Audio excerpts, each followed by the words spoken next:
నమస్కారం, విశాఖ వాజీ న్యూస్కి స్వాగతం. నేను దుర్గా ప్రసాద్. ముందుగా ఈనాటి ముఖ్యాంశాలు. అర్ధరాత్రి రాజోలు వద్ద తీరం దాటే అవకాశం ఉందన్న తుఫాను స్పెషల్ ఆఫీసర్. 54 క్యాంపులు పెట్టి 31,000 ప్రజలను సురక్షిత ప్రాంతాలకు తరలించామని తెలిపిన అజయ్ జైన్.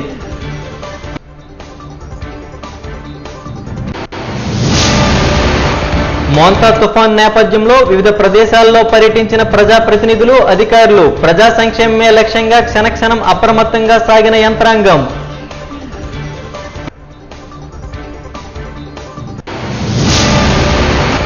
మంగళవారం రాత్రి 12 గంటల నుండి తెల్లవారి 6 గంటల మధ్య తీరం దాటే అవకాశం ఉందన్న అధికారులు. ప్రజలు ఇళ్లలో సురక్షితంగా ఉండాలని సూచించిన వైనం.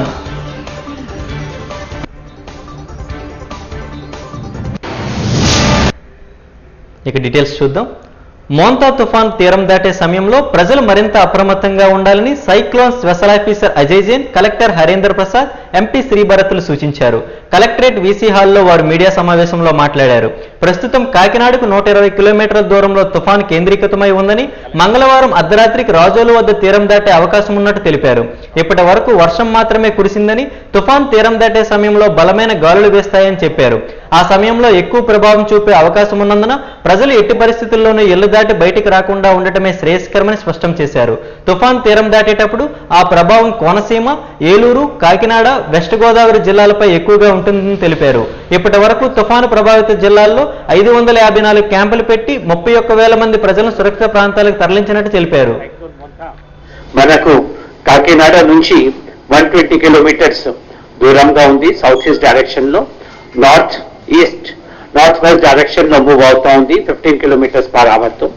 ఇప్పుడున్న ఎస్టిమేట్ ప్రకారంగా any time after 9:30, 10 o'clock and between 10 to 12 ఇది ఇప్పుడున్న అంచనా ప్రకారంగా నియర్ రాజోల్ దగ్గర ఇది హిట్ అయ్యే అవకాశం ఉంది అనేది ఆయన మనకు చెప్పడం జరిగింది.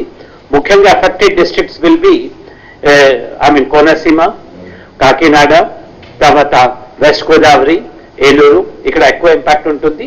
But of course Vizag, Vizianagaram ఈ ప్రాంతంలో కూడా గాలి అండ్ వర్షం అయితే ఉంటుంది. స్పీడ్ అయితే ఇంతకు ముందు మనం ఏమైతే అంచనా వేసామో 100 up to 110 కిలోమీటర్స్ వరకు అదే ఉంటుంది, same speed. So main areas of concentration will be Konaseema, Kakinada, Eluru, west Godavari. ఆ ప్రాంతంలో ఎక్కువ ఇంపాక్ట్ ఉంటుంది ఇప్పుడున్న ఎస్టిమేట్ ప్రకారంగా. తర్వాత ముఖ్యంగా ఆయన డైరెక్షన్ ఇవ్వడం ఏమంటే, ముఖ్యంగా అదే మనం ఇంతకు ముందు కూడా చెప్పాము, ఏమైతే కోస్టల్ విలేజెస్ ఈ ప్రాంతంలో ఉన్నాయి వాటి అన్నిటికీ కూడా వెకేట్ చేసి సేఫ్ సెంటర్స్ లో షిఫ్ట్ చేయాల్సిన అవసరం ఉంది. నిన్న 27వ తారీఖు పొద్దున 8:30 నుంచి ఇవాళ 28వ తారీఖు పొద్దున 8:30 వరకు దాదాపు 147 మిల్లీమీటర్ రెయిన్ఫాల్ మనము రిసీవ్ చేయడం జరిగింది. Around 14.7 centimetre of rainfall. ఇది నిన్న 24 hours లో మనకి కురిసిన వర్షం. అదే ఈ రోజు చూస్తే, ఈ రోజు పొద్దున్న నుంచి వర్షపాతం చాలా వరకు తగ్గింది. ఈ రోజు 28వ తారీఖు మార్నింగ్ 8:30 నుంచి 3 o'clock దాకా కేవలం 1.3 సెంటీమీటర్ రెయిన్ఫాల్ మనం రిసీవ్ చేసుకున్నాము. సో వర్షం తగ్గింది, కానీ ఇంకా వన్స్ సైక్లోన్ తీరం దాటే సమయంలో ఎక్కువ గాలి వల్ల ప్రమాదాలు జరిగే అవకాశం ఉంది. ఎక్కువ వర్షం కూడా రాబోయే కొన్ని గంటల్లో మనకి నమోదు కాబోయే అవకాశం ఉంది. కాబట్టి ప్రజలు అందరూ కూడా అప్రమత్తంగా ఉండవలసిగా ఈ సందర్భంగా మరొకసారి కోరుతున్నాము. ఈ ప్రిపేర్డ్నెస్ చూస్తే మనము ప్రతి జోన్కు సంబంధించి క్విక్ రెస్పాన్స్ టీమ్స్ అనేది ఏర్పాటు చేసుకోవడం జరిగింది. జీవీఎంసీలో మనం ఇప్పుడు 10 జోన్స్ అడ్మినిస్ట్రేటివ్ గా ఏర్పాటు చేసుకున్నాము. ప్రతి జోన్ లో కూడా 2 క్విక్ రెస్పాన్స్ టీమ్స్ ఏర్పాటు చేసుకున్నాము. వాళ్ళు ఆ ఆధ్వర్యంలో ఎక్కడైనా సమస్య వచ్చినా వెంటనే వెళ్లి స్పందించే విధంగా మనము చర్యలు చేపట్టడం జరుగుతున్నది. మన జిల్లాలో పడిన చెట్లు అన్ని కూడా ఎప్పటికెప్పుడు రిమూవ్ చేయడం జరుగుతున్నది. అదేవిధంగా డ్రైన్ లో ఉన్న బ్లాక్స్, ఎక్కడైనా డ్రైన్ బ్లాక్స్ వల్ల ఓవర్ఫ్లో కావడం జరిగితే అది రిపోర్ట్ అయితే ఇమ్మీడియట్ గా మనం స్పందిస్తున్నాము.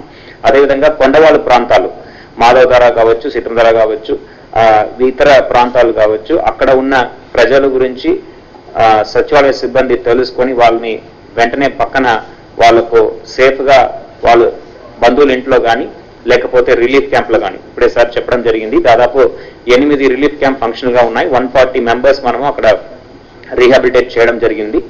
ఇవాళ రేపు వర్షం చూసి వాళ్ళని మళ్ళీ వాళ్ళు ఒక ఇంటికి మనం తరలించడం జరుగుతుంది. అప్పుడు దాకా వాళ్ళు ఆ పునరావాస కేంద్రాల్లోనే ఉండి పూర్తి సదుపాయాలతో అక్కడ ఉండే విధంగా మనం చర్యలు చేపట్టడం జరిగింది. 1-2 చోట్ల మనకి ఈ కొండవాళ్ళ ప్రాంతంలో రాళ్లు జారిపడడం జరిగింది. ఉదాహరణకి ములగడ దగ్గర మల్కాపురం టు ములగడ రూట్ లో దారిలో పడింది. అవి కూడా మనం వెంటనే క్లియర్ చేయడం జరిగింది. ఈ స్టార్మ్ స్ట్రెంత్ ఏంటో తెలవబోతుంది కాబట్టి దయచేసి అది టెస్ట్ చేయొద్దు. సో అక్కడ ప్రిపేరింగ్ ఫర్ ద వర్స్ట్ అనేది మీరు ప్లీజ్ గో బ్యాక్ హోమ్. ఇప్పటికీ సాయంత్రం కూడా నేను ఇక్కడికి వచ్చే దారిలో కూడా కొందరు మళ్ళీ బీచ్ రోడ్ లో కనపడ్డారు. So please don't do that. Next thing ఏంటంటే పవర్ అవుటేజెస్ విశాఖపట్నంలో తక్కువ ఉండొచ్చు కానీ దగ్గర ప్రాంతాల్లో పవర్ కట్స్ ఉండొచ్చు. కాబట్టి మై సజెషన్ ఇస్ మీరందరూ మీ ఫోన్ డివైసెస్ ఛార్జ్ చేసి మీ దగ్గర పెట్టుకోండి. సో దట్ ఒకవేళ రాత్రి పవర్ కట్ అయినా సరే మీరు అందరికీ రీచ్ అవడానికి మీ ఫోన్ లైన్స్ అవైలబుల్ గా ఉంటాయి. నెక్స్ట్ ఏంటంటే you won't be able to go out కాబట్టి వాటర్ మీ ఇంట్లో ఉండేటట్టు మీరు అది ప్లాన్ చేసుకోండి. సో దట్ డ్రింకింగ్ నీడ్ కోసం లేకపోతే ఎసెన్షియల్ నీడ్స్ కోసం బయటకు వెళ్లకుండా షార్ట్ టర్మ్ ఏదైనా ఉంటే నెక్స్ట్ 1-2 అవర్స్ లో మీరు అది ప్రొక్యూర్ చేసుకుని పెట్టుకోవడం బెటర్. నెక్స్ట్ మోంతా తుఫాను హెచ్చరికల నేపథ్యంలో విశాఖ మీదుగా వెళ్లే 43 రైళ్లను రద్దు చేసినట్లు ఇప్పటికే ఈస్ట్ కోస్ట్ రైల్వే ప్రకటించింది. ఈ నెల 27, 28, 29 తేదీల్లో ప్రయాణానికి సిద్ధంగా ఉన్న టయానికి ఈ విషయాన్ని గమనించుకోవాలని రైల్వే అధికారులు తెలిపారు. విశాఖ ప్రధానంగా సాగే పలు ఎక్స్ప్రెస్లను రద్దు చేస్తున్నట్లు అధికారులు ప్రకటించారు.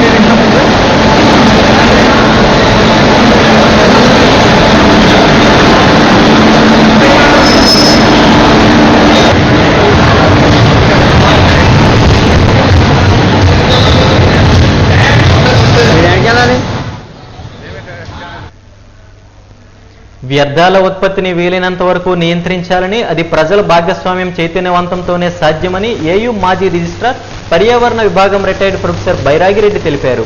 ఏయూ శతాబ్ది ఉత్సవాల్లో భాగంగా పర్యావరణ శాస్త్ర విభాగం గోల్డెన్ జూబ్లీ వేడుకలను పురస్కరించుకుని ప్లాటినం జూబ్లీ సమావేశ మందిరంలో నిర్వహిస్తున్న ఫ్యాకల్టీ డెవలప్మెంట్ ప్రోగ్రాం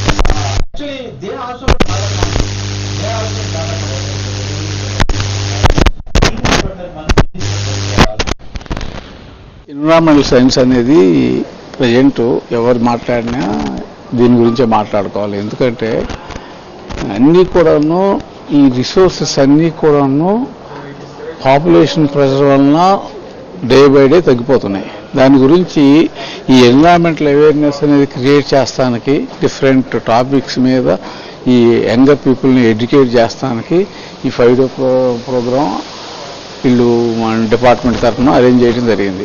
అదేవిధంగా మన 50s 1976లో ఇది స్టార్ట్ చేసిన ఈ డిపార్ట్మెంట్ స్టార్ట్ చేశారు. తర్వాత దానికి ఇది మన ఇండియాలో 3 డిపార్ట్మెంట్లు స్టార్ట్ చేసి ఇది ఒక డిపార్ట్మెంట్. తర్వాత దాదాపు మేము 8 మెంబర్స్ వరకు స్టాఫ్ వెళ్ళాం. తర్వాత 1 by 1 రిటైర్ అయిన తర్వాత ఇప్పుడు మళ్ళా రన్ చేస్తున్నారు. ఈ 100 years కన్నా మేము ఎక్స్పెక్ట్ చేసింది ఏంటంటే కనీసం ఏ గవర్నమెంట్ అయినా కానీ మళ్ళీ రిక్రూట్ చేసి కొంతమందిని చేస్తే డిపార్ట్మెంట్ అలా ఏ డిపార్ట్మెంట్ అయినా మన యూనివర్సిటీలో పరిస్థితి మీ అందరికీ తెలుసు. మేజర్గా ఈ అవేర్నెస్ క్రియేట్ చేసిన సోషల్ అవేర్నెస్ లేని మనం ఇవన్నీ కూడా మేనేజ్ చేయడం చాలా కష్టం. నేను రీసెంట్గా యూఎస్ఏ ఇవన్నీ తిరిగి వచ్చాను. అక్కడ చూస్తే వాళ్ళు ఎంత అవేర్నెస్ అంటే వేస్ట్ జనరేషన్ చేస్తే ఇమ్మీడియట్గా డిస్పోజ్ అయిపోద్ది. మనకి వేస్ట్ పడేస్తారు కూడా డబ్బాలు కూడా కనిపిస్తున్న పరిస్థితి. మీరు ఎయిర్పోర్ట్కి వెళ్ళినా వాటర్ కానీ ఏ విధంగా వాళ్ళు కన్సర్వ్ చేస్తారంటే అసలు వేస్టేజ్ అనేది ఉండదు. మనకి ఇక్కడ ఎలా వేస్ట్ చేయాలో ఇప్పుడు చూస్తున్నారు. మీరు హాస్టల్కి వెళ్ళండి, మనం ఇంటి దగ్గర అయితే ఒక విధంగా వాడతాం వాటర్ని. అదే మన ఇక్కడైతే మా ప్రైవేట్ ఏరియా పబ్లిక్ వస్తే మన ఇన్స్టిట్యూషన్ అదే పవర్ కూడా అంతే ఏ రిసోర్స్ తీసుకున్నా. అందుకని మనం ఇవన్నీ ఎన్విరాన్మెంటల్ అవేర్నెస్ క్రియేట్ చేస్తే కానీ ఇవన్నీ ఏ రిసోర్స్ అయినా కానీ మనం కన్జర్వ్ చేస్తానికి వీలుంటుంది. ఈ 5 రోజుల ప్రోగ్రాంలో ఈ టెంట్ మీద డిఫరెంట్ టాపిక్స్ డెలివర్ చేస్తున్నారు. వాటి వలన కొంచెం స్ప్రెడ్ చేద్దాం. మేము ఆల్రెడీ ఇంతకుముందు కూడాను ఈ టెంట్ మీద డిఫరెంట్ టాపిక్స్ మీద డెలివర్ చేస్తూ దాన్ని సిడీస్ కూడా చేసి అందరికి కూడా డిస్ట్రిబ్యూట్ చేశాం. దాదాపు 300 సిడీస్ డిస్ట్రిబ్యూట్ చేశాం మనకు సెమినార్ చేసినప్పుడు. మాధవధార 51వ వార్డు సమీపంలో గల బాంబే కాలనీలో ఇంటి పెచ్చులు ఊడిపోయాయి. సంఘటనా స్థలాన్ని విశాఖ ఉత్తర నియోజకవర్గం MLA BJP floor leader Vishnukumar Raju సందర్శించారు. తుఫాను నేపథ్యంలో జరిగిన ప్రకృతి ప్రమాదాలను ఎదుర్కొనేందుకు వీలుగా ప్రజలకు అండగా ప్రభుత్వం ఉందని తెలిపారు. ప్రజలు అప్రమత్తంగా ఉండాలని సూచించారు.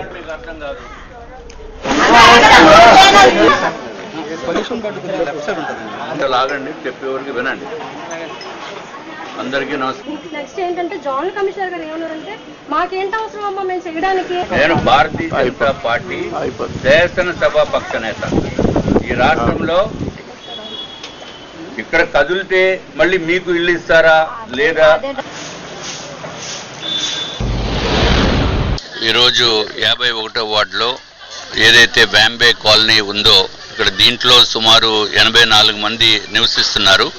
వాళ్ళకి 20 సంవత్సరాల క్రితము వాళ్ళు ప్రభుత్వము ఇక్కడ ఇళ్ళు కేటాయించిన వలన ఆ ఇంట్లోనే ఉంటూ 20 సంవత్సరాల క్రితము నాసి రకమైన పనులు చేసిన వలన ఈరోజు ఎక్కడైనా వర్షం వస్తే ఆ పైనుంచి ఉన్న సిమెంట్ స్లాబ్స్ అట్లాగే ఎలివేషన్లో ఉన్న ఏదైతే సిమెంట్ తోటి తయారు చేసిన ఐటమ్స్ ఉన్నాయో అవన్నీ పడిపోవటం జరుగుతుంది. కింద పడిపోయి బంగాళాఖాతంలో ఏర్పడిన తీవ్ర తుఫాను కారణంగా బలమైన ఈదురుగాలులు వీస్తున్నాయి. దీంతో నగరంలో అనేక చోట్ల చెట్లు కొమ్మలు విరిగిపడ్డాయి.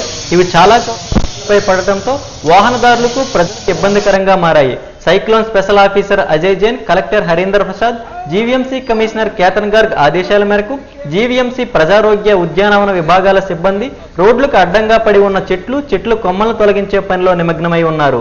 ప్రత్యేక యంత్రాలు జేసీబీల సహాయంతో ఎప్పటికప్పుడు వాటిని తొలగిస్తున్నారు. కమిషనర్ గారు, కలెక్టర్ గారు, ఆనరబుల్ మేయర్ గారు ఇచ్చిన ఆదేశాల ప్రకారం జీవీఎంసీ ఇంజనీరింగ్ యంత్రాంగము, ఉద్యాన విభాగం యంత్రాంగము, ముఖ్యంగా శానిటరీ సిబ్బంది అందరూ కలిసి ఐకమత్యంతో డిజాస్టర్ మేనేజ్మెంట్ టీంలో భాగంగా రోడ్లకు అడ్డుగా ట్రాఫిక్ అంతరాయంగా పడిపోయిన పెద్ద చెట్లను కానీ చెట్ల కొమ్మలను కానీ తొలగించే కార్యక్రమంలో నిన్నటి నుంచి ఈ రోజు వరకు కూడా అదే పనిలో ఉన్నామండి. మొత్తంగా 98 చెట్టు కొమ్మలు ఇలాగా డిఫరెంట్ భాగాలు పడి ఉన్నాయండి. ఎక్కువగా ఈ ఫెల్టాఫార్ము, బాదము, టెర్మినేలియా అనే జాతులు డెలికేట్గా షాలో రూట్ సిస్టమ్ వల్ల ఈ ఉధృతమైన గాలులు రావటం కారణంగా కొద్ది టైంలోనే పడినాయి. భగవంతుడి దయ వల్ల ఎక్కడ ప్రాణహాని జరగలేదు. వెంటనే మనకి ప్రజలు కానీ మా సిఓసి నుంచి కానీ కలెక్టరేట్ కమాండ్ కంట్రోల్ సెంటర్ నుంచి కానీ రిపోర్ట్స్ రాగానే ఆయా ఏరియాల్లో టీమ్స్ వైజ్గా వెళ్ళి కట్ చేయడం జరుగుతుందండి. ఇప్పటికీ 48 ట్రీ బ్రాంచెస్ని కట్ చేయటం, వాటిని రోడ్డుకి పక్కగా పెట్టడం, ట్రాఫిక్ అంతరాయం లేకుండా చూడటం జరిగిందండి.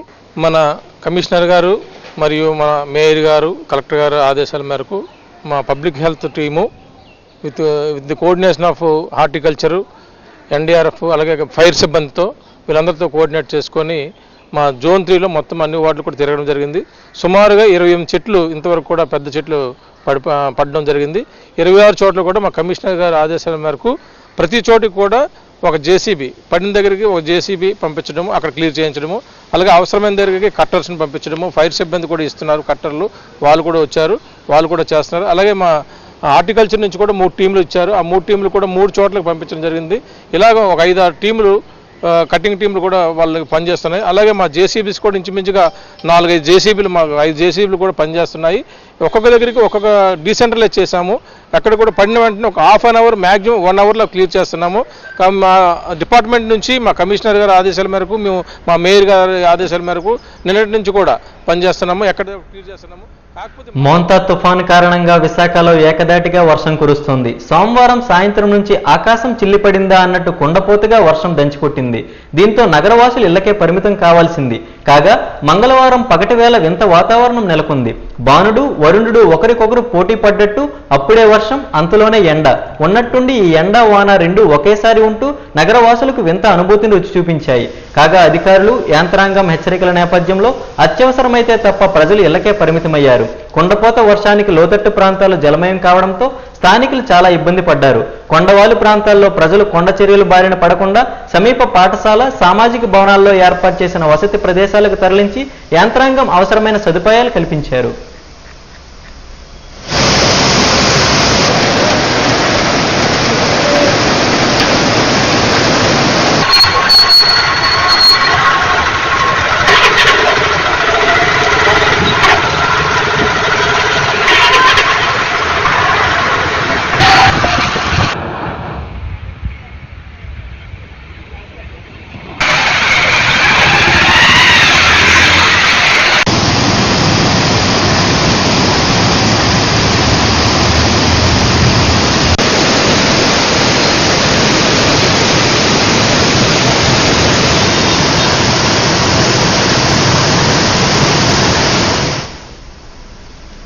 ముంపుకు గురైన మల్కాపురంలోని ఏకేసీ కాలనీలను వర్షపు వరద నీటి యుద్ధ ప్రాతిపదికన తొలగించాలని GVMC commissioner Ketan Garg GVMC అధికారులను ఆదేశించారు.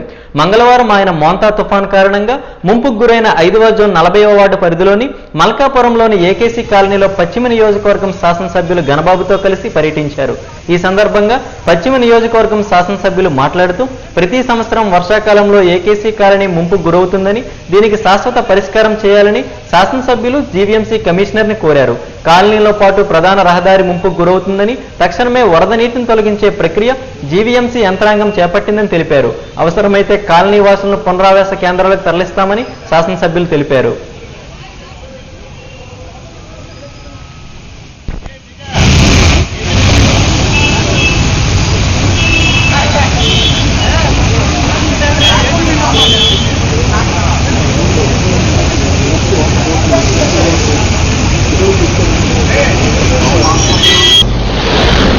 ఉన్నటువంటి పెద్ద చెరువుకు సంబంధించి ఆ చెరువు నిండి ఓవర్ఫ్లో అవుతుంది. ఆ ఓవర్ఫ్లో అవుతున్నది ఇంతకుముందు ఎప్పుడు కూడా చెరువు నిండటం కానీ పైకి ఓవర్ఫ్లో కానీ లేదు. ఏదైనా గండిపడే అవకాశం ఉంటే ఇక్కడ దగ్గరగా ఉండే సంతోష్ నగర్ కొన్ని వీధులకి కాస్త వాటర్ వచ్చేటువంటి అవకాశం ఉంది. కాబట్టి లోతట్టు ఉండేటువంటి ఇళ్ళని వాళ్ళు ఒకవేళ ఫస్ట్ ఫ్లోర్ ఉంటే పైకి ఏదైనా వాల్యుబుల్స్ తీసుకుని ఉండాల్సింది పోతుంది. ఒక నైట్ కాస్త ప్రిడిక్షన్ ఎక్కువ రెయిన్ఫాల్ ఉంటుంది కాబట్టి అందరూ జాగ్రత్తలు తీసుకుమంటాం. ఎందుకంటే ఇంతకుముందు ఎప్పుడు కూడా సంతోష్ నగర్ ఏరియాలో ఫ్లడ్ అనేటువంటిది ఎప్పుడూ లేదు. బట్ ఎందుకైనా మంచిది, ఇక్కడి నుంచి ఎప్పుడూ లేని ఇప్పుడు వాటర్ వస్తుంది కాబట్టి చెరువు కూడా పూర్తయింది, కంప్లీట్ ఫిల్ అయిందని అంటున్నారు.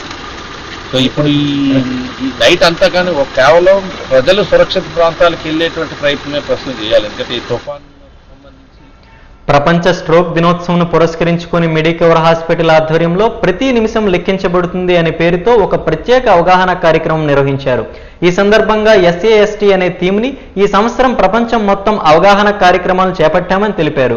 ప్రముఖ న్యూరాలజిస్ట్ డాక్టర్ సత్యారావు మాట్లాడుతూ సమయమే మెదడు అన్నారు. మొదటి గంటలో చర్య తీసుకోవడం ఒకరి ప్రాణాన్ని కాపాడి శాశ్వత వైకల్యాన్ని నివారించగలిగిన వారిని అవుతామన్నారు. Centre head doctor Arun Kumar మాట్లాడుతూ హెచ్చరిక సంకేతాలను ప్రజలు త్వరగా గుర్తించి వెంటనే వైద్య సహాయం పొందాలని విజ్ఞప్తి చేశారు. ఈ అవేర్నెస్ ప్రోగ్రామ్ కూడా ఎంత ఇంపార్టెన్స్ వచ్చేసి అన్నింటిలోనూ కూడా 9 to 10% థ్రాంబోసిస్ ఆర్ దేర్. మేము ఎంత almost we have reached to 90 to ఇది మేము అటైన్ అయ్యాం. First thing is importance and recovery చాలా ఎక్కువ ఉంటుంది. ఇది అయి చేయగలుగుతున్నాం. It's a great news. Medicines తో పాటు కొన్ని రకాలైన సో ఆ city scan, MRI with CT angiogram, MRI కి ఆ డయాగ్నోసిస్ వచ్చి ఇది దానికి మోస్ట్ ఇంపార్టెంట్ ఏంటంటే ఇప్పుడు పేషెంట్ హాస్పిటల్ రీచ్ అవ్వడం. దానికి మనకు లేనిది ఇప్పుడు డాక్టర్స్ ఉన్నారు, CT స్కాన్లు ఉన్నాయి, MRIలు ఉన్నాయి, కానీ పేషెంట్ ఇప్పుడు ఒక 50 kilometers దూరం ఉన్నాడంటే ఆ పేషెంట్కి ఇప్పుడు ఎవరో సమ్ ఆడియన్స్ క్వశ్చన్ వేశారు, అనకాపల్లిలో పేషెంట్ ఉంటే మనం ఏం చేయగలుగుతామని. సో దానికి మనం చేయాల్సింది ఏంటంటే మొబైల్ స్ట్రోక్ యూనిట్స్ అంటే ఆ అంబులెన్సెస్లోని CT స్కాన్ మెషిన్ ఉంటుంది, నర్స్ ఉంటారు, ఒక డాక్టర్ ఉంటారు, అంటే ఆ ఇంజెక్షన్ ఇవ్వడానికి. సో పేషెంట్కి రాగానే ఈ మొబైల్ స్ట్రోక్ యూనిట్స్ అనేది ఎంటైర్ స్టేట్లో ఉండాలన్నమాట. సో ఎక్కడ స్టేట్లో ప్రాబ్లం ఉన్నా అది రీచ్ అయ్యి వితిన్ 30 minutes రీచ్ అయ్యి అది అటెండ్ అయ్యి అది సిటీ స్కాన్ చేసి రికగ్నైజ్ చేసి అక్కడే ఆ మందు ఇచ్చేస్తే ఆ పేషెంట్ మళ్ళీ టెర్షరీ కేర్ సెంటర్ వచ్చే వరకు అది పనిచేస్తుంది. దాన్ని డ్రిప్ అండ్ షిప్ అంటాం. ఓకే. అండ్ ఇంకా లేటెస్ట్ ఏంటంటే ఇంక చాలా బయట కంట్రీస్లోని హెలికాప్టర్స్ ఉంటాయి. హెలికాప్టర్స్ ఏమో పేషెంట్ని లిఫ్ట్ చేస్తాయి. అంబులెన్స్, ఎయిర్ అంబులెన్స్ అంటాం. ఆ ఎయిర్ అంబులెన్స్ పేషెంట్ లిఫ్ట్ చేసి మనకి డైరెక్ట్గా హాస్పిటల్ తెచ్చేస్తాయి 15 minutesలో, లెస్ దెన్ 15 minutesలో వచ్చేస్తారు. 3 stagesలో ట్రీట్మెంట్ ఉంటుంది. ఫస్ట్ రాగానే థ్రాంబోలైసిస్ 4.5 hours, 6 to 24 hours మధ్యలో మెకానికల్ థ్రాంబెక్టమీ. ఇవన్నీ గనక ఫెయిల్ అయిపోయింది అని అన్నా, లేకపోతే ఒకసారి స్ట్రోక్ వచ్చి మళ్ళీ స్ట్రోక్లు రికరెంట్గా కనుక వస్తుంటే అప్పుడు న్యూరో సర్జన్ రోల్ ఉంటుంది. న్యూరో సర్జరీ రోల్ అక్యూట్ సెట్టింగ్లో కొంచెం భయంకరమైన ఆపరేషన్స్ ఉన్నా, అంటే స్కల్ తీసేసి పొట్టలో పెట్టేసేయటము అట్లాంటి డీకంప్రెసివ్ క్రీనియక్టమీస్ ఉన్నా, అడ్వాన్స్డ్ ట్రీట్మెంట్స్ ఏంటి అంటే కెరోటిడ్ ఎండాట్రెక్టమీ అను బైపాస్. చాలా మందికి అది సమాజంలో ఏంటి అసలు ఆ మాటకు వస్తే వేరే న్యూరో ఫిజిషియన్స్ న్యూరో సర్జన్లకు కూడా ఇంకా ఈ టెక్నాలజీ అందని అర్థం కాని ఏరియా అనమాట. అదే సెరిబ్రల్ బైపాస్ అంటారు. హార్ట్లో బైపాస్లు అనేది మీరు రెగ్యులర్గా వింటూ ఉంటారు. ఇప్పుడు అదే టెక్నాలజీని ఇంకా కొంచెం అడ్వాన్స్ చేసి బ్రెయిన్కి అటాచ్ చేశారు. అది మెడికవర్లో రెగ్యులర్గా జరుగుతూ ఉంటారు. సెరిబ్రల్ బైపాస్ అంటారు దాన్ని. అంటే డిసీజ్డ్ వెసల్ ఏదైతే ఉందో, అంటే క్లాట్ వచ్చిన వెసల్ ఏదైతే ఉంటుందో ఆ వెసల్ని బైపాస్ చేసి మనం శరీరంలో వేరే చోట ఎక్కడన్నా రక్తనరాన్ని తీసుకొని ఆ ఏరియాని బైపాస్ చేసి బ్లడ్ సప్లై అందిస్తుంది బ్రెయిన్. సో చనిపోయిన బ్రెయిన్ న్యూరాన్స్ కానీ లేకపోతే దాని చుట్టుపక్కల చనిపోవడానికి రెడీగా ఉన్న న్యూరాన్స్ కానీ మళ్ళీ లేచి దాని ఆప్టిమల్గా పనిచేయటం మొదలు పెడతాం. So how to identify stroke అది ఇంపార్టెంట్. మీకు ఆల్రెడీ చెప్పాము, బీ ఫాస్ట్. ఇది నిమోనిక్, అంటే ఇది గుర్తుపెట్టుకున్నట్టయితే బి అంటే బ్యాలెన్స్, నడుస్తున్నవాడు పక్కకు తూలిపోతూ ఉంటాడు, అంటే కాలు వీక్నెస్ వచ్చేస్తుంది అనమాట. ఈ అంటే ఐ చేంజెస్ అంటే కన్ను పక్కకు దాడిపోవచ్చు, కన్ను మూత పడకపోవచ్చు, లేదా కన్ను కనిపించకపోవచ్చు, అది ఐ చేంజెస్. నెక్స్ట్ ఎఫ్ అంటే ఫేషియల్ వీక్నెస్, అంటే ఫేస్ పారాలిసిస్ మొదలవుతుంది. దానిలో మూతి పక్కకి లాగుతుంది, కన్ను సరిగ్గా మూతపడదు, మాట మార్పు వస్తుంది, దానిలో facial paralysis, upper motor facial paralysis అది వస్తుంది. నెక్స్ట్ ఎఫ్ తర్వాత ఆరం, ఫాస్ట్ కదా, ఏ ఈజ్ ఆరం అంటే అప్పర్ లింబ్ వీక్నెస్. ఇది ఆ వీక్నెస్ పూర్తిగా రావచ్చు, కొంచెం అన్నా రావచ్చు, అది ఐడెంటిఫై చేయాలి. వీక్నెస్ పేషెంట్కి తెలుస్తుంది, అది తెలుసుకోవాలి. ఎస్ అంటే స్పీచ్ అబ్నార్మాలిటీ ఎలా ఉంటుందంటే టోటల్ స్పీచ్ లాస్. మనం చెప్పింది అర్థం అవుతుందో వాడు మాట్లాడలేడు, లేదా ఒక్కోసారి మనం చెప్పింది అర్థం అవుతుంది, ఒకసారి మాట్లాడగలుగుతుంటాడు. ఇటువంటి స్పీచ్ అబ్నార్మాలిటీ. లేదా ఒకసారి డిజార్డరీ అంటాం, అంటే అంటుంటాడు అనమాట, అంటే మాట సరిగ్గా రాదు, ఆర్టికులేషన్ పెదవులు అవి సరిగ్గా పనిచేయవు. సో ఇక్కడ world stroke day 29th October every year we celebrate World Stroke Day. ఎందుకు? బికాస్ బ్రెయిన్ స్ట్రోక్ గురించి అవేర్నెస్ క్రియేట్ చేసిన తర్వాత జనరల్ పబ్లిక్ హాస్పిటల్కి వస్తే they can get a better treatment with in the golden hour. That is the concept. So media వాళ్ళే, if you can help to reach the message to the public that you should go to a stroke center as soon as you have a stroke symptom, then we will make a real good service to the public. Dan gurinchi we have gathered here. So then how to identify stroke? Stroke or brain stroke వచ్చి కళ్ళు అవన్నీ ఉంటే అంచెస్ immediate injection చేయాలనుకుంటుంటే వెంటనే 4 గంటలు injection ఎక్కించారు. ఎక్కించిన 1 hour పోయిన తర్వాత మా ఆవిడ పిలిచారు డాక్టర్. అమ్మ అప్పటికి ఏం తేడా మూతగా ఎవరైనా స్ట్రైట్ అయింది, చెయ్యి వేసింది, చెయ్యి కాలు. రాష్ట్ర ముఖ్యమంత్రి నారా చంద్రబాబు నాయుడు ఆదేశాల మేరకు నగరంలో మోంతా తుఫాన్ను ఎదుర్కొనేందుకు జీవీఎంసీ యంత్రాంగం అన్ని చర్యలు తీసుకోవడం జరిగిందని నగర మేయర్ పేలా శ్రీనివాసరావు పేర్కొన్నారు. మంగళవారం ఆయన జీవీఎంసీ ప్రధాన కార్యాలయంలో సిటీ ఆపరేషన్ సెంటర్ ద్వారా తుఫాను ప్రభావిత ప్రాంతాలను జీవీఎంసీ అదనపు కమిషనర్ డివి రమణమూర్తి, ఎస్ఎస్ వర్మలతో కలిసి పరిశీలించిన అనంతరం ఆయన ఛాంబర్లో గాజువాక శాసనసభ్యులు పల్లా శ్రీనివాసరావు అందరు జోన్ల కమిషనర్లతో టెలికాన్ఫరెన్స్ ద్వారా తుఫాన్ను ఎదుర్కొనేందుకు తీసుకుంటున్న చర్యలపై చర్చించారు. ఈ సందర్భంగా గాజువాక శాసనసభ్యులతో గాజువాక ప్రాంతంలోని లోతట్టు ప్రాంతాల్లో అవసరమయ్యే చర్యలు జీవీఎంసీ తీసుకుందని, గాజువాక జోనల్ కార్యాలయంలో కాల్ సెంటర్ను ఏర్పాటు చేయడం జరిగిందని, ఇప్పటికే లోతట్టు ప్రాంతాలను ప్రజలు పునరావాస కేంద్రాలకు తరలించే ప్రక్రియను చేపట్టామని తెలిపారు.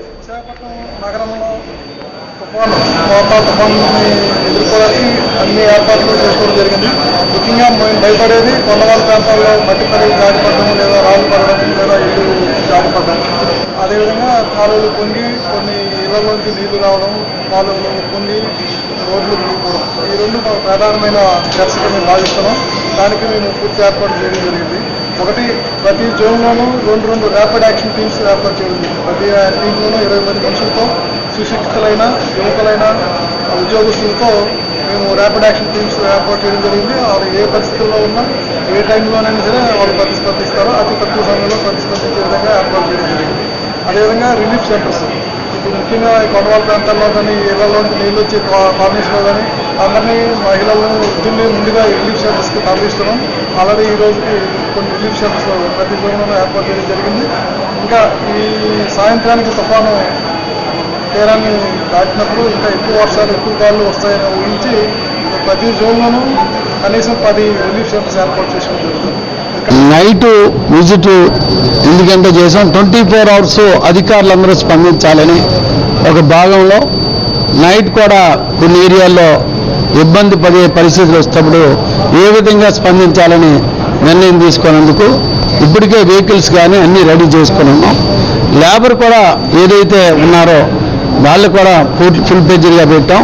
ప్రజలకు ఒకటే విజ్ఞప్తి చేస్తున్నాం, మీరు ఇంట్ల దగ్గర ఉండి మీ పిల్లలతో మీరు కూడా ఇంట్లోనే 2 రోజులు ఉంటే ఏ విధమైన ఇబ్బంది రాదు.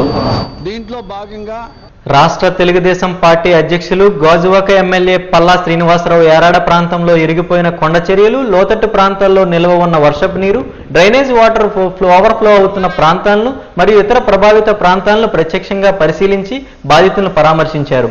స్థానిక ప్రజల పరిస్థితిని తెలుసుకుని అధికారులు వెంటనే చర్యలు తీసుకోవాలని ఆయన సూచించారు.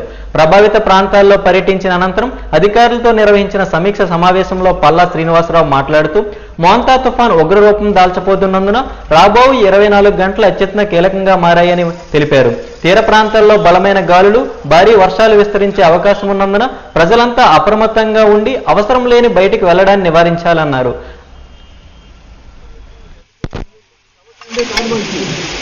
దాంట్లో మధ్య ఆ ప్రాంతాలు డెవలప్ చేస్తుంది, ఈ ప్రాంతాలు కూడా సార్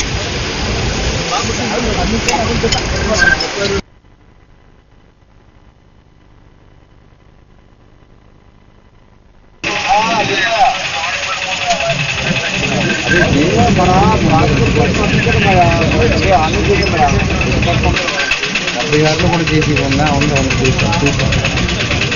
అయితే 76 తీసుకెళ్ళి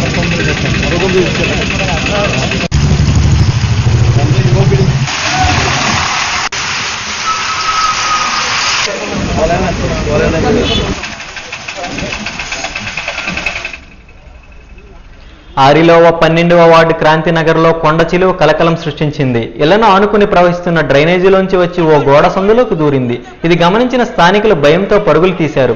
ఫారెస్ట్ అధికారులకు సమాచారం అందించడంతో ఓ వ్యక్తి వచ్చి కొండ చిలువను గోడ లోపల నుంచి బయటకు తీయడంలో విఫలమై వెనుదిరిగాడు. దీంతో చేసేది లేక స్థానికులే సాహసం చేసి కొండ చిలువ తోకపట్టుకుని సాయశక్తిలా ప్రయత్నించి చివరకు బయటకు లాగి దాన్ని బంధించారు. ఫారెస్ట్ సిబ్బంది నిర్లక్ష్యం పట్ల ఆవేదన వ్యక్తం చేశారు.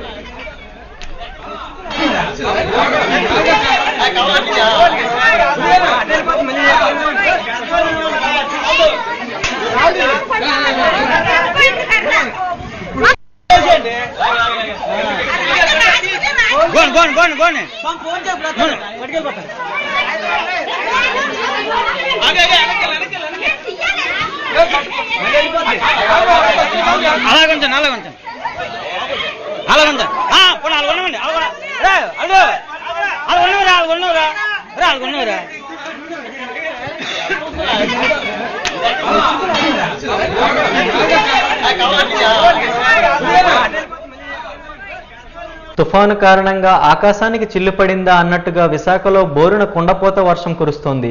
దీనికి తోడు బలమైన గాలులు వీస్తున్నాయి. దీంతో కొండవాలు ప్రాంతాల్లో కొన్ని చోట్ల మట్టి కరిగి కొండ చర్యలు విరిగిపడుతున్నాయి. అక్కడికక్కడ ఇళ్లు కూడా డ్యామేజ్ అవుతున్నాయి. ఈ నేపథ్యంలో కలెక్టర్ హరేంద్ర ప్రసాద్ స్వయంగా కొండవాలు ప్రాంతాలైన కైలాసపురం, శాంతినగర్, కస్తూరినగర్, మాధవధార, అంబేద్కర్ కాలనీలో పర్యటించారు. తుఫాను పరిస్థితిని సమీక్షించి కొండ చర్యలు విరిగిపడిన ప్రాంతాలను పరిశీలించారు. తుఫాన్ కారణంగా భారీ వర్షాలు, బలమైన గాలులు వీస్తున్నందున కొండవాలు ప్రాంతాలకు ప్రమాదం పొంచి ఉందని ప్రజలు అప్రమత్తంగా ఉండాలని సూచించారు. జిల్లా యాంత్రాంగం ఏర్పాటు చేసిన సురక్షిత భవనాలకు తరలివెళ్లి ప్రమాదం బారిన పడకుండా జాగ్రత్త పడాలని సూచించారు.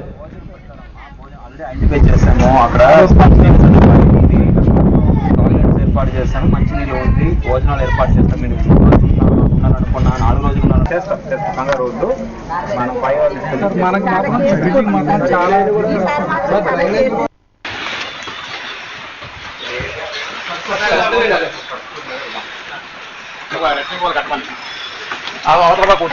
ఎన్నోసార్లు పడిపోయింది సార్, ఎన్నోసార్లు కంప్లైంట్ కూడా ఇచ్చాను సార్. మేము అప్పు చేసి ఇవన్నీ తీసుకున్నాం తప్ప ఎవ్వరు తీయలేదు సార్ ఇప్పటి వరకు. ఇప్పుడు మట్టి తీయడానికి కూడా అప్పు చేసి తీసుకోవాలి సార్, అలా చేసాం. చెట్టు పడిపోయి మొన్న చెట్టు పడిపోయింది సార్, ఆ చెట్టు పడిపోయింది.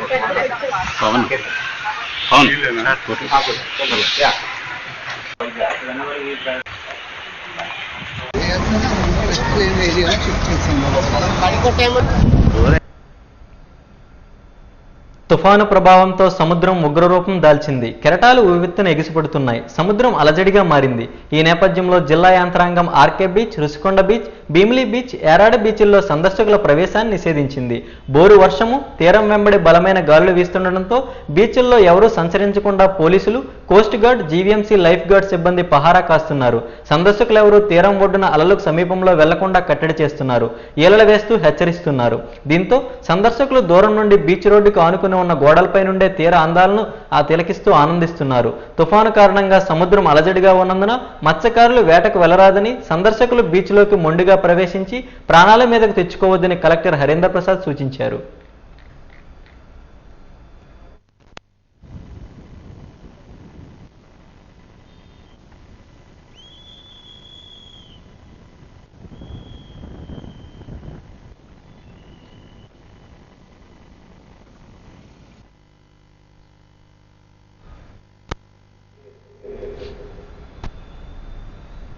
శరవేగంగా అభివృద్ధి సాధిస్తున్న క్వాంటమ్ కంప్యూటింగ్లో నిపుణులను తయారు చేయాలని Infosys private limited chief scientist doctor Maheswararao Valluri తెలిపారు.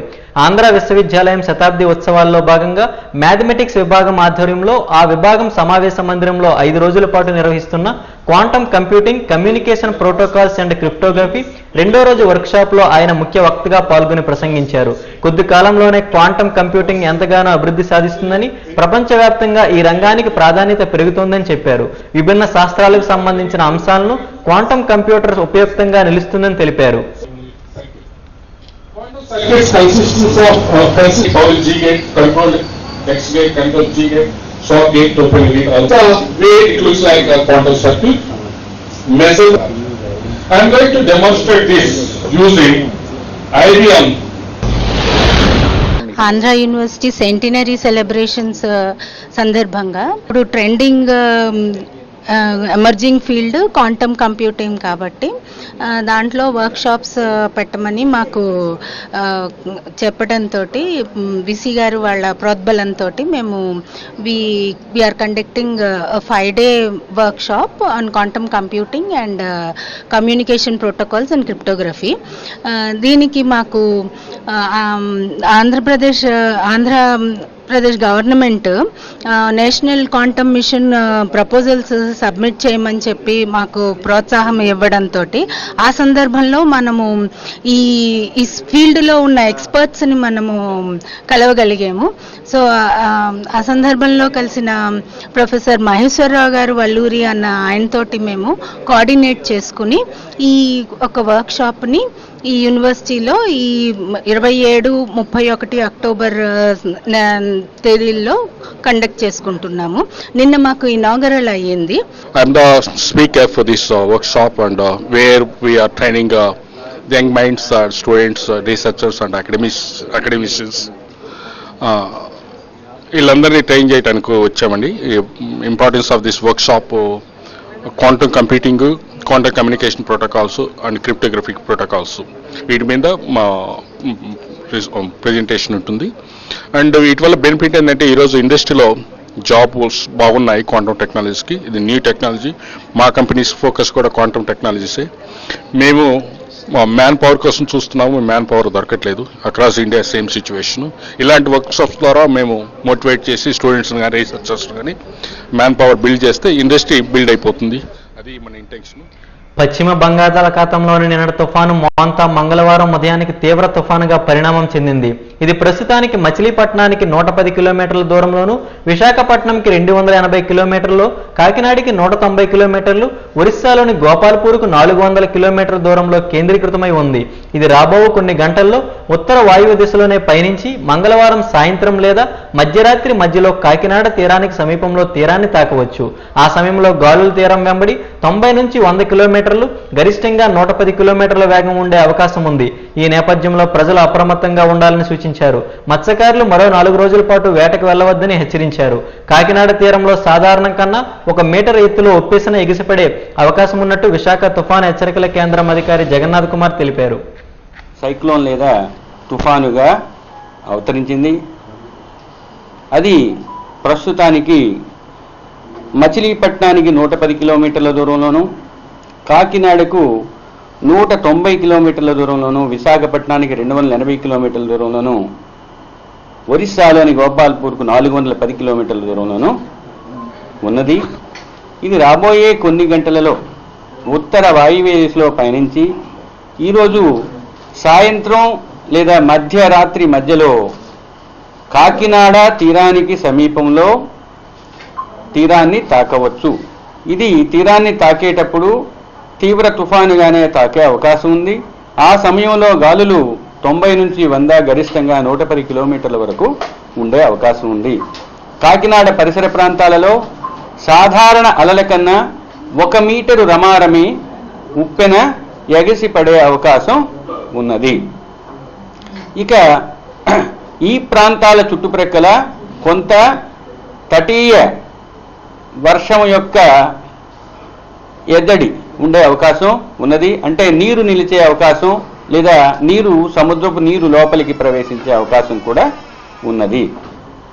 ఇక ఈ 2 రోజుల్లో ఉత్తర దక్షిణ కోస్తా జిల్లాల్లో అత్యధిక ప్రాంతాలలో తేలికపాటి నుంచి మోస్తరు వర్షాలు పడే అవకాశం ఉంది. 3వ రోజున ఉత్తర కోస్తాలో పలు ప్రాంతాలలో, దక్షిణ కోస్తాలో కొన్ని ప్రాంతాలలో తేలికపాటి నుంచి మోస్తరు వర్షాలు పడే అవకాశం ఉంది.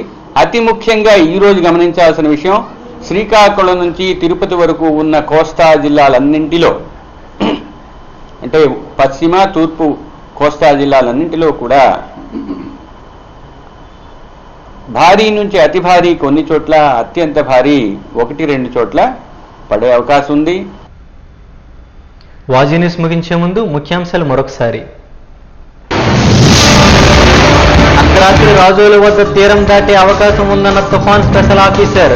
54 క్యాంపులు పెట్టి 31,000 ప్రజలను సురక్షిత ప్రాంతాలకు తరలించడమని తెలిపిన అజయ్ జైన్.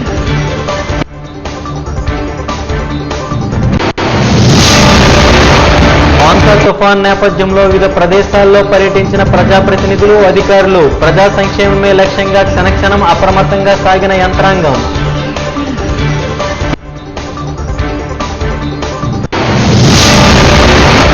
మంగళవారం రాత్రి 12 గంటల నుండి తెల్లవారి 6 గంటల మధ్య తీరం దాటే అవకాశం ఉందన్న అధికారులు. ప్రజలు ఇళ్లలో సురక్షితంగా ఉండాలని సూచించిన వైనం.